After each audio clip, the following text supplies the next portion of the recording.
kerja diskusi sebelumnya mengenai perilaku attending, mendengarkan, empati, refleksi, dan eksplorasi. Nah, kita terdiri dari 4 orang. Yang pertama ada saya sendiri, yaitu Rosianti, kemudian ada teman saya Pasya Puji Lestari, kemudian ada Lustiani, dan yang terakhir Sita Mardiana. Nah, langsung saja ke materi. Di sini tuh kita dari kelompok 3 akan mempresentasikan mengenai keterampilan dasar konseling 1. Nah, keterampilan dasar konseling 1 ini tuh kan terdiri dari perilaku attending, mendengarkan, empati, refleksi, dan eksplorasi. Keterampilan ini merupakan modal awal bagi kita sebagai calon konselor agar mampu meningkatkan kemampuan kinerja kita nantinya ketika memberikan layanan bimbingan dan konseling. Nah, yang pertama ada attending. Attending itu kan merupakan sebuah teknik atau keterampilan yang harus dimiliki oleh seorang konselor, di mana konselor itu harus mampu memberikan suasana kepada konselor sehingga konselor itu merasa dihargai dan juga terbina suasana yang kondusif, sehingga dengan begitu konselor dapat memaparkan tentang apa yang dia pikirkan dan yang dia rasakan kepada kita selaku konselor. Nah, perilaku attending ini secara rasional kan merupakan sebuah penampilan konselor yang menampakkan komponen perilaku nonverbal, kontak mata, kemudian bahasa lisan, yang dimana ketiga komponen itu tidak akan terjadi begitu saja, harus ada pelatihan yang bertahap secara terus-menerus. Kemudian perilaku attending juga bertujuan agar calon konselor itu mampu memperlihatkan penampilan yang attending di berbagai situasi hubungan interpersonal secara umum, khususnya dalam relasi konseling dengan klien. Kemudian perilaku attending juga dapat dilihat dari posisi perawakan badan, keadaan muka, kemudian tangan dan lengan, kemudian juga dari cara mendengarkan. Kemudian ada tingkatan pencapaian harus dimiliki oleh seorang konselor. Yang pertama harus mengidentifikasi attending yang baik dan kurang baik. Kemudian konselor juga harus mampu menggunakan perilaku attending di dalam hubungan interpersonal. Kemudian ada beberapa perilaku attending yang perlu ditampil. Ada perilaku attending yang dilakukan yang dapat mempengaruhi kepribadian konseling, yaitu dapat meningkatkan harga diri klien. Kemudian dengan perilaku attending juga dapat menciptakan suasana yang aman bagi klien juga. Dan yang terakhir menumbuhkan keyakinan konseling terhadap konselor. Nah, kemudian next. Di sini ada ciri attending yang baik dan ciri attending yang tidak baik. Yang pertama yang attending yang baik dulu, dilihat dari cara menundukkan kepala jika menyetujui pernyataan dari klien, kemudian ekspresi wajah yang tenang, ceria, senyum, kemudian posisi tubuh yang menghadap klien, tegak, kemudian juga ada cara mendengarkan yang secara aktif, penuh perhatian. Kemudian menunggu ucapan yang pas ketika akan melontarkan sebuah perkataan sehingga tidak memotong perkataan klien. Kemudian yang ciri attending yang kurang baik, kepala kaku atau badan kita juga kaku ketika sedang melakukan sebuah layanan terhadap konseling. Kemudian ekspresi muka melamun, tegang, mengalihkan pandangan, kemudian mata melotot kayak gitu. Kemudian posisi tubuh juga kaku, bersandar di kursi kayak nggak serius. Kemudian jarak duduknya juga menjauhi klien. Kemudian memutuskan pembicaraan klien di pertengahan pemaparan dari klien. Dan juga perhatian kita terpecah, tidak tertuju kepada apa yang disampaikan oleh konseling. Mungkin cukup sekian pemaparan dari saya. Untuk materi selanjutnya akan dipaparkan oleh Listiani.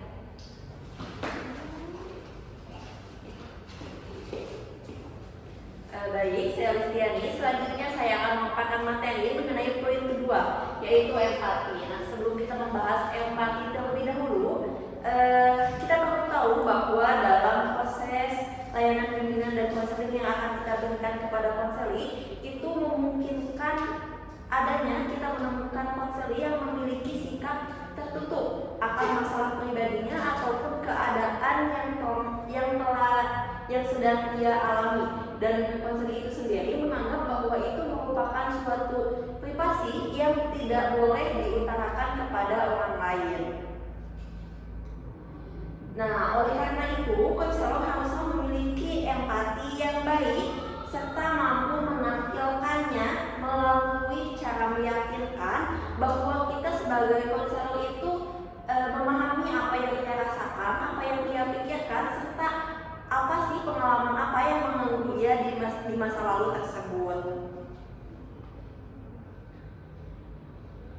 Tidak hanya itu, kita juga perlu meyakinkan bahwa kita itu selalu ada dan siap untuk berpikir bersama dalam memecahkan keadaan ataupun mencarikan solusi untuk konseling itu sendiri.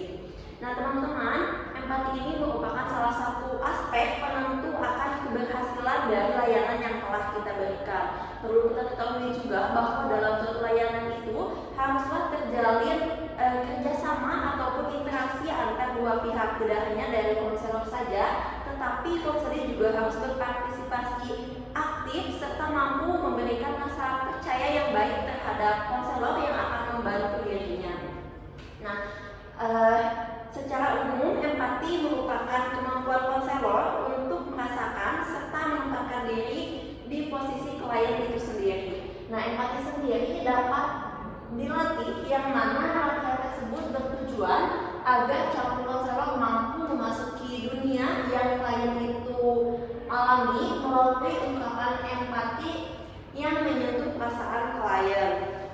Nah, latihan empati ini dapat dilakukan dengan cara berbagai cara. Yang pertama yaitu melakukan observasi mengenai gestur tubuh ataupun setiap hal yang ia utarakan, serta kita dengan mendengarkan apa yang ia sampaikan dengan sesama, dan kita pun mampu menangkap poin utama dari informasi yang telah disampaikan oleh konselor. Next. Nah, empati sendiri terdiri dari dua jenis, yang mana empati ini sebetulnya sama, yaitu kemampuan seorang konselor untuk memahami keadaan, pikiran, serta pengalaman konseli. Akan tetapi bedanya yaitu empati primer dan empati tingkat tinggi ini terletak dalam kedalamannya konselor memberikan empati tersebut, yang mana hal itu dapat diberikan sesuai dengan kebutuhan serta keadaan konseli itu sendiri. Adapun empati primer dapat diungkapkan dengan cara mengungkapkan kalimat seperti saya dapat merasakan apa yang Anda rasakan, saya memahami apa yang telah Anda lakukan, serta saya mengerti apa yang Anda inginkan.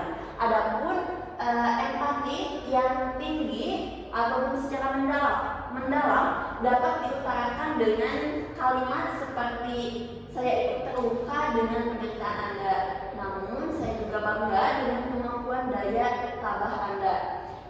Lalu seperti kalimat saya seperti hadir di sana saat Anda mengalaminya, saya bangga dengan keberhasilan Anda, serta kalimat-kalimat lain yang mampu memotivasi si konseling itu sendiri.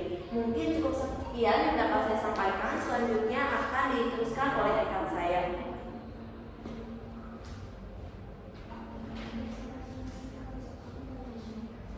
Baik, perkenalkan nama saya Syifa Maria, dan di sini saya akan melanjutkan materi yaitu mengenai refleksi.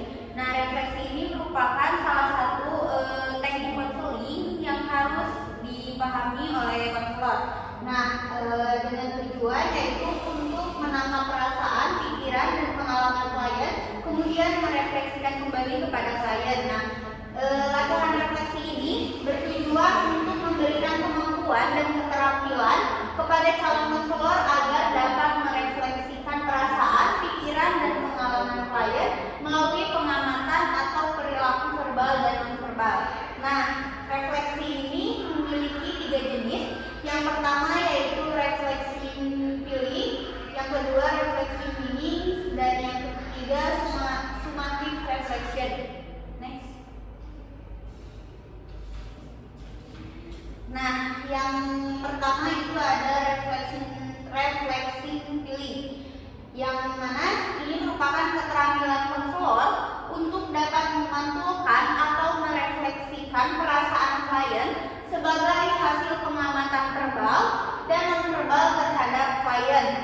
Nah, yang kedua ada reflecting meaning, yang mana ini merupakan keterampilan pembimbing atau konselor untuk menentukan ide, pikiran, pendapat klien sebagai hasil pengantaran terhadap perilaku verbal dan non-verbal.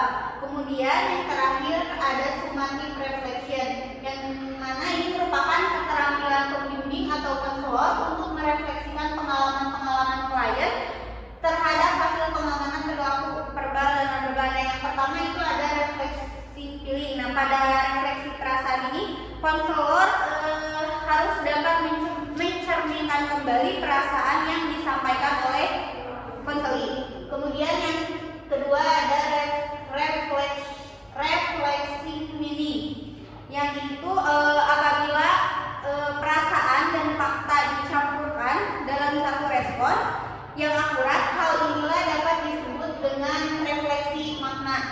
Kemudian yang ketiga ada summative reflection atau refleksi summative, yang itu terjadi suatu refleks yang summative bila diungkapkan kembali secara singkat perasaan utama yang diekspresikan oleh konseling selama durasi percakapan yang lebih lama daripada yang terliput oleh bentuk refleksi lainnya. Selanjutnya akan dijelaskan oleh rekan saya.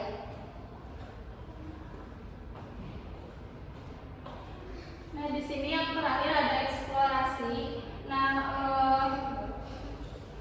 istilah eksplorasi adalah penelusuran atau penggalian. Nah, keterampilan eksplorasi ini adalah suatu keterampilan konselor untuk menggali perasaan, pikiran, dan pengalaman klien.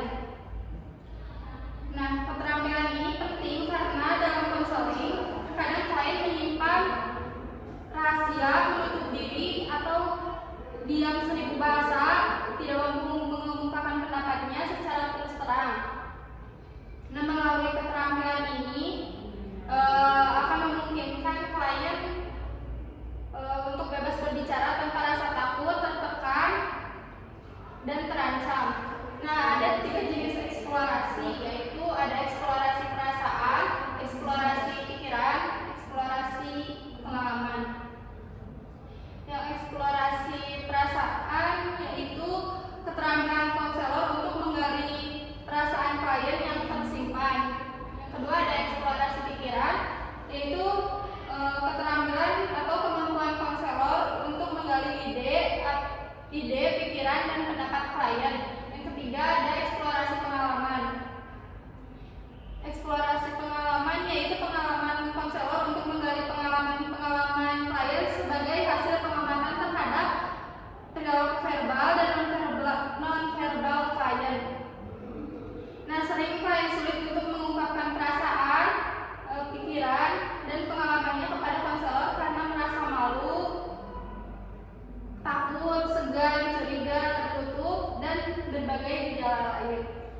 Nah, perlu diingat bahwa faktor budaya adalah sebagai bangsa bekas terjajah, banyak anggota masyarakat yang kurang berani berbicara terbuka untuk mengeluarkan isi hati dan perasaan terhadap orang lain, termasuk keluarga sendiri.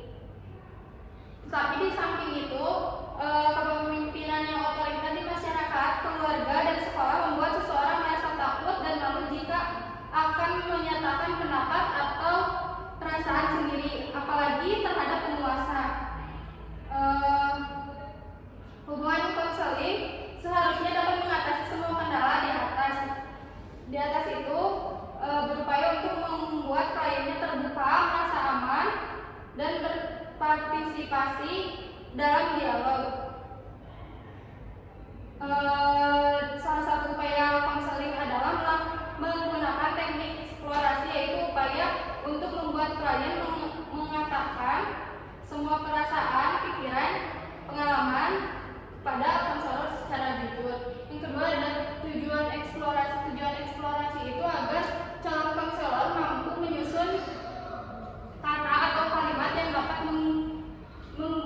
menggugah perasaan, pikiran, atau pengalaman klien sehingga dia menjadi terbuka untuk menjelaskan secara rinci.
mana implikasinya itu dapat menciptakan lingkungan yang mendukung, memberikan perhatian penuh kepada klien, menciptakan suasana yang mendukung juga, di mana klien merasa dihargai dan diterima. Kemudian menunjukkan kepedulian. Hadir menunjukkan kepada klien bahwa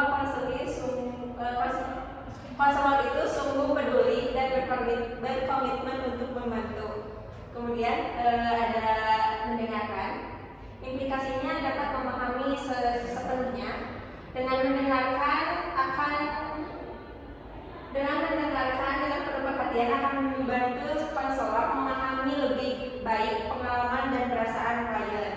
Kemudian dapat membangun hubungan terapeutik, di mana dengan mendengarkan yang efektif merupakan sebuah landasan dari hubungan terapeutik yang kuat antara konselor dan klien.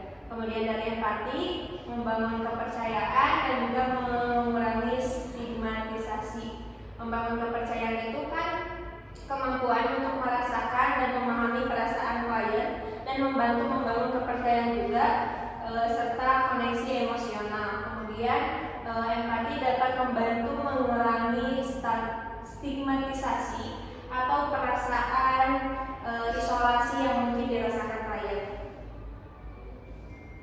Kemudian dari refleksi, implikasinya dapat mengklarifikasi pemahaman, di mana refleksi ini membantu konselor mengklarifikasi pemahaman mereka terhadap pengalaman klien, memastikan bahwa interpretasi mereka benar dan akurat.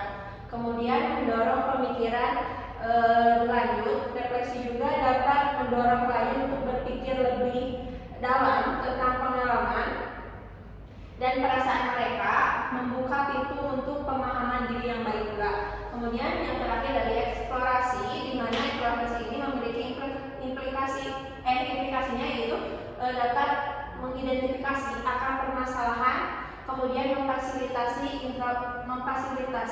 konseling untuk introspeksi diri. Nah, untuk yang poin pertama, melalui eksplorasi, konselor itu dapat membantu klien mengidentifikasi dan memahami akar permasalahan yang mendasari masalah yang mereka hadapi. Dan poin terakhir yaitu eksplorasi juga membantu klien melakukan introspeksi dan refleksi diri untuk mendapatkan pemahaman yang lebih dalam tentang diri mereka sendiri. Mungkin cukup sekian pemaparan materi dari kelompok kami. Untuk sesi diskusi akan dilanjut di GCR. Terima kasih. Mungkin cukup sekian. Mohon maaf bila ada kekurangan dari pemaparan materi dari kelompok kami. Mohon untuk dimaafkan sebesar-besarnya. Bila kita hidayah, wassalamualaikum warahmatullahi wabarakatuh.